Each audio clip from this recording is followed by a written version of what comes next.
RTV app వార్తల్ని క్షణాల్లో చదివే అవకాశం ఉంటుంది. ఒక న్యూస్ పేపర్, ఒక టెలివిజన్ ఛానల్ మీ చేతుల్లో ఎప్పుడూ ఉంటాయి. నేను చాలా మంది రాజకీయ నాయకులతో తిరుగుతుంటా, రాష్ట్రం అంతా ఎన్నో నియోజకవర్గాలు తిరుగుతుంటా, కానీ గంగుల కుటుంబం అంటే నాకు ప్రత్యేక గౌరవం,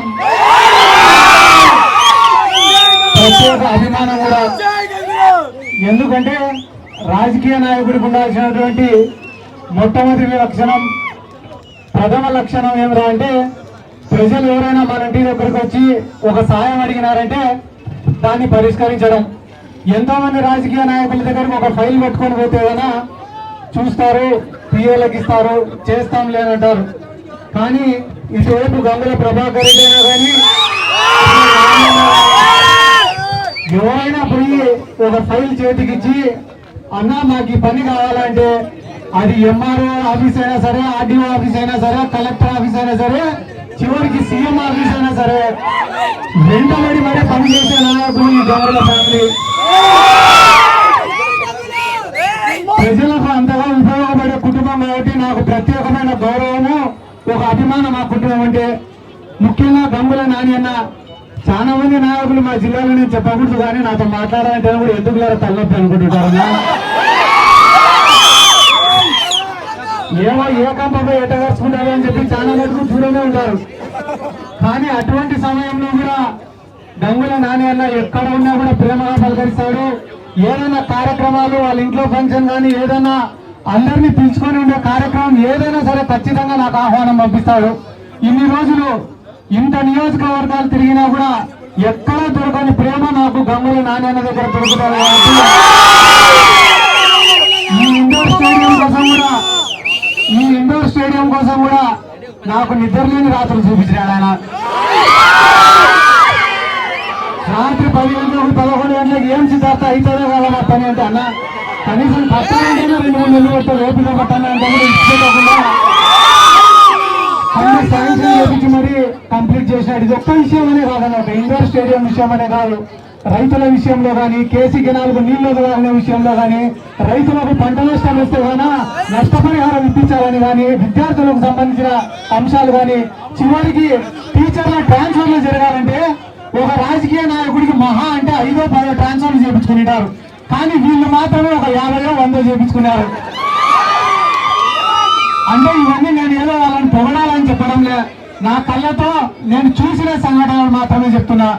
ఇంకొక విషయానికి వస్తే, ఈరోజు నేను ఒక యువకుడిని, నా వయసు చాలా తక్కువ అయినా ఈరోజు ఒక ఆళ్ళగడ్డకు పోయినా, నంద్యాలకు పోయినా, చివరికి శ్రీకాకుళానికి పోయినా కూడా బైరెడ్డి సిద్ధార్థ రెడ్డిని గుర్తుపెట్టి అభిమానిస్తారంటే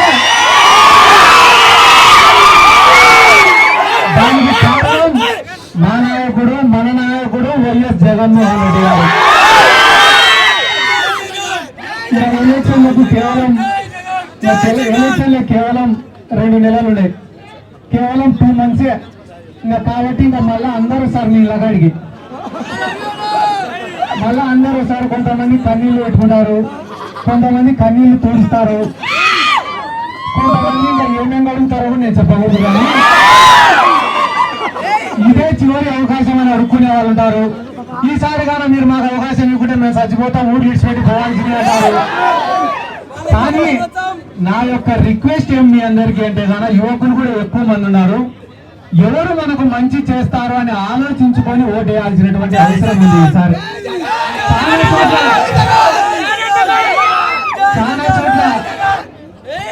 చాలా చోట్ల వైఎస్ఆర్ కాంగ్రెస్ పార్టీని ఈ మధ్య విమర్శించే వాళ్ళని కూడా నేను చూస్తున్నా. వైఎస్ఆర్ కాంగ్రెస్ పార్టీ రాదు అని చెప్పి తప్పుడు ప్రచారాలు చేసే వాళ్ళని కూడా నేను చూస్తున్నా. ఎందుకు ఇట్లా మాట్లాడుతున్నారని చెప్పి నేను సొంతంగా ఆలోచన చేసుకుంటే, తెలుగుదేశం పార్టీ అధికారంలో ఉన్నప్పుడు జన్మభూమి కమిటీలు అనేవి ఉండేవి.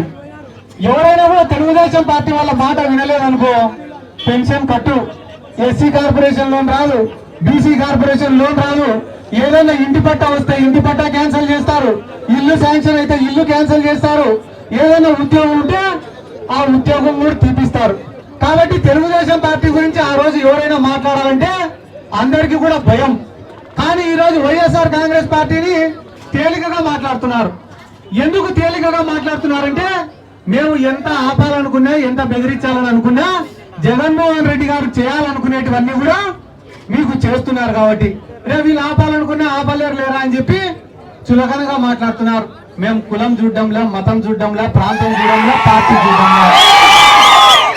ఈ రోజు మా పైన వ్యతిరేకత ఎందుకు లేదు, ప్రేమ తప్ప అంటే ఇవి ఏమి చూడకుండానే మీకు అందరికీ సహాయపడుతున్నాం, ఉపయోగపడుతున్నాం కాబట్టి ఈ రోజు రాష్ట్రంలో ఎన్ని తిట్టినా, ఎన్ని విమర్శించినా, ఎన్ని మాటలు మాట్లాడినా రేపు పేదవాడు అనేవాడు, లబ్ధి పొందినవాడు బూత్లోకి పోయినాక గుద్దేది ఫ్యాన్ గుర్తుకే. ఎందుకంటే జగన్మోహన్ రెడ్డి గారు అధికారంలోకి వచ్చిన తర్వాత ఎవరు ఎన్ని విమర్శలు చేసినా కూడా గుండె పైన చేసుకొని ధైర్యంగా చెప్పగలిగిన విషయం ఏమరా అంటే ఈ రోజు రాయలసీమలో ఫ్యాక్షన్ అనేది లేదు, రాయలసీమలో హత్యలు అనేటివి లేవు, రాయలసీమలో దౌర్జన్యాలు అనేటివి లేవు. ఈ రోజు రాయలసీమలో ఉండేదంతా కూడా సంక్షేమ పాలన మాత్రమే.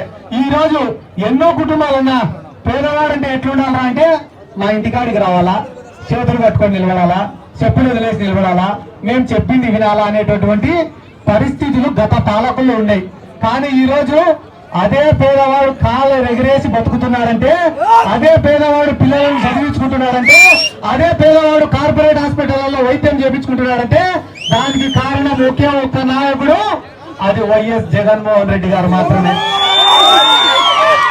నా ఎలక్షన్లు దగ్గరికి అయినాయి కాబట్టి అన్ని పార్టీలు ఒకటేనా. మామూలుగా అయితే మా నియోజకవర్గంలో కూడా కొంతమంది నాయకులు ఎప్పుడైనా కూడా ఇంట్లో నుంచి బయటికి పోతుంటే వాళ్ళ భార్య ఎదురయ్యి ఈ రోజు పార్టీ కండువా చేతికిచ్చి జాగ్రత్తగా పోయిరానాయన, ఏ ఇబ్బందులు లేకుండా ఇంటికి తిరిగి రానాయన అంటైంది. కానీ మా నియోజకవర్గంలో ఒక ఆయన బయటికి పోతే కానీ వాళ్ళ భార్యకు పెద్ద కన్ఫ్యూజన్. ఎందుకంటే ఏ కండువా అయ్యాలో తెలియదు. రోజు ఒకటే కుటుంబంలో 10 మంది 10 పార్టీలలో ఉంటారు. కాబట్టి ఇటువంటి కన్ఫ్యూజన్లలో కూడా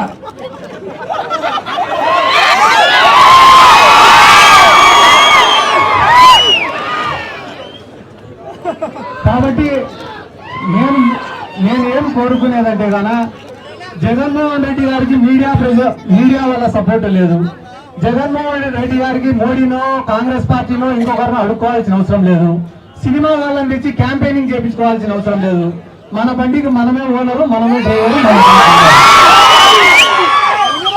మన పార్టీకి పబ్లిసిటీ చేయాలన్నా, మన పార్టీ కోసం పనిచేయాలన్నా అన్ని కూడా మనల్ని ఈ స్థాయిలో నిలబెట్టింది కూడా ఒకటే ఒక్క బ్రాండ్, అది వైఎస్ జగన్మోహన్ రెడ్డి గారే.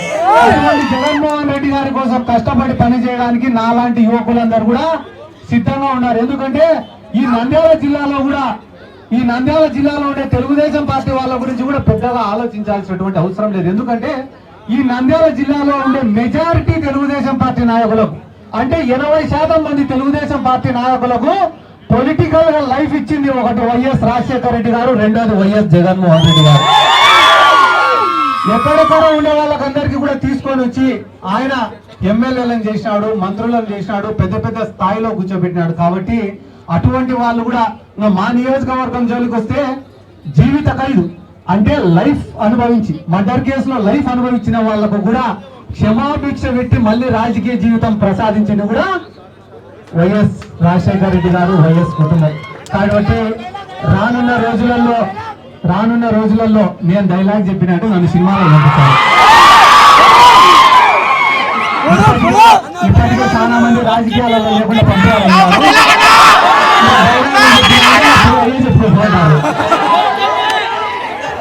కాబట్టి ఒక్క నిమిషం